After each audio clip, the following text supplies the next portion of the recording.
اعمل. Alhamdulillah wassalatu wassalamu ala rasulillah wa ala alihi wa sahbihi wa man wala. Amma ba'du yan uwa masu kallo da sauraren mu, assalamu alaikum wa rahmatullahi wa barakatuh. Barkanmu da sake haduwa a cikin shirin mu na dausayin sunayen Allah, inda muke magana game da sunayen Allah, muke kawo su ingantattu daga cikin su, muke fassara su zuwa harshen Hausa da faɗin abin da suka kunsa na ma'ana da abin da yasa suke mafi kyawun sunaye. Kada ku manta mun faɗi a cikin shirarwarmu na farko cewa akwai sunayen Allah da ba su inganta ba, wanda ake jinginawa ga Allah, wanda ba su inganta ba, musamman wanda suka zo cikin hadisin Imam Tirmidhi da hadisin Abu Huraira, wanda ya zo da su daga huwallahu da farko har zuwa ar-rashidu as-sabur. Mun ce akwai da yawa cikin su wanda ba su inganta ba, kamar irin su al-muntaqimu, kamar irin su al-baqi, kamar irin su ar-rashidu, kamar irin su as-saburu. Don shi muke cewa waɗanda suka inganta daga littafin Allah da sunna annabi sallallahu alaihi wa sallam. Mun faɗi wasu ƙa'idodi game da wayannan sunayen da kuma za mu ci gaba da faɗin su a cikin shirarruwan gaba. Wannan shine shiri na 15 kuma za mu ɗauki sunan Allah al-wahidu al-ahad. Al-wahidu da al-ahad sunayen Allah ne guda biyu masu nuna kaɗaituwa ta cewa shi kaɗai yake. Wannan cewa Allah shi kaɗai yake, wannan shine mafi sanin abu da musulunci. Yau ku wanda ba musulmi ba, in zai ambaci musulunci, mafi abin da aka sani game da musulunci shine musulunci na tabbatar da Allah ɗaya ne. Don haka alwahidu al'ahad ma'anarsu ma'alumun min addini bi darura, kowane musulmi ya san haka. A addinin mu babu Allah biyu, babu Allah uku, babu Allah hudu, babu alloli da ake bauta ma, Allah ɗaya ne. Wannan shine addinin mu yazo ya koya muna. Wannan sunayen sun zo a cikin Qur'ani da sigogi daban-daban, domin Qur'anin gaba ɗaya ya zo ne ya tabbatar da Allah shi kaɗai ne. Na farko ya zo a cikin suratul Ikhlas, qul huwallahu ahad, qul huwallahu ahad, kace Allah shi kaɗai yake, tilo shi kaɗai, baya da abokin tarayya.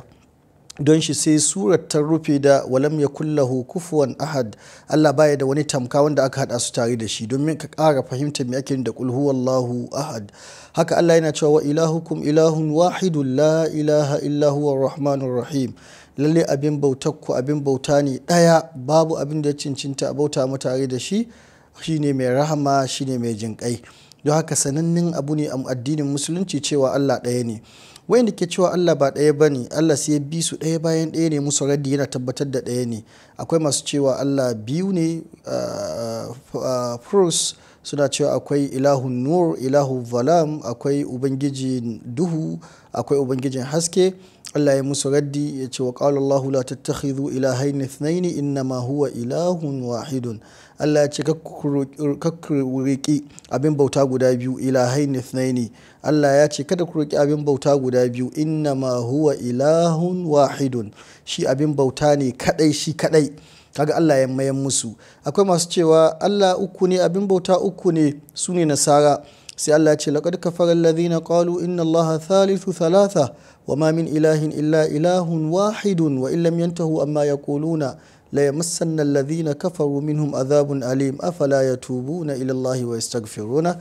Allah ya ce lalle masu cewa Allah ɗayan uku ne sun kafirta. Ai babu wani abin da ya cincinta abota ma Allah, abota mu sai Allah shi kadai yake. Wa ma min ilahin illa ilahun wahidun wa illam yantahu amma yaquluna.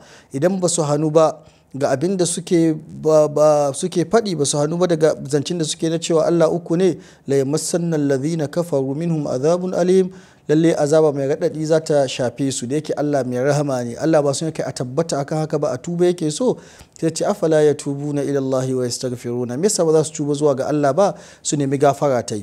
Akwai masu cewa allolin yawa gare su, sai Allah tabaraka ta'ala ya mayan musu kamar irin mushrikan Makka, kamar irin su ne mafi yawan wanda suka yi shirka a baya, wayanda ba su da wani addini ne, masu bauta ma gunki, wannan da wancan gunki da wancan gunki.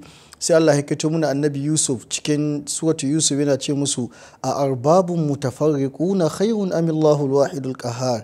Shi yanzu abin bauta a bangizayya daban-daban sun rabu, wannan yana bauta mu wannan, wannan yana bauta mu wannan, wannan shi yana bauta mu abu biyar, wannan shi yana bauta su suka fi, ko kuma Allah al-wahid wanda yake shi kadai yake, al-qahharu mai karfi mabuwayi wanda yafi karfin wa'ida a ƙasa gare shi. Kaga duk wannan ya nuna muna Allah ɗaya ne. Wannan duk musulunci inda ka diba yanzu, idan aka zo kiran sallah za a fara Allahu akbar Allahu akbar, ashhadu an la ilaha illallah mun shaida ba abin da ya cincinta a bauta mu da gaskiya sai Allah. Karshen kiran sallah a ce la ilaha illallah, duk ana tabbatar da haka. Yanzu iqama ma haka, an zo tahiyya kowace sallah da aka yi sai an ce ashhadu an la ilaha illallah wa ashhadu anna muhammadan abduhu. Watan kowane sallah sai an tabbatar da ba abin da ya cincinta a bauta mu da gaskiya sai Allah. Abin da wani fa'ida muke samu daga haka, na farko dai wannan abu ne a musulunci wanda baya bujayayya a kai. A musulunci Allah ɗaya ne. Na biyu, kakka yadda ka bata da wanda shi kadai ne, domin wanda suna da yawa. Duk abin da ba Allah ba suna da yawa, wanda zaka samu in baka yi mu'amala da wannan ba zaka iya samun wani mai gida, zaka iya samun wani aboki, amma Allah shi kadai ne. Na kada ka yadda ka bata da Allah a komai, ka san shi kadai ne. Kakka je ka hada shi da wani abu wurin bauta, kakka je wajen wani boka ko abin da ya shafi haka. Anan zamu dakata, a shiri na gaba zamu ji wani suna Allah daban. Wassalamu alaikum wa rahmatullahi wa barakatuh.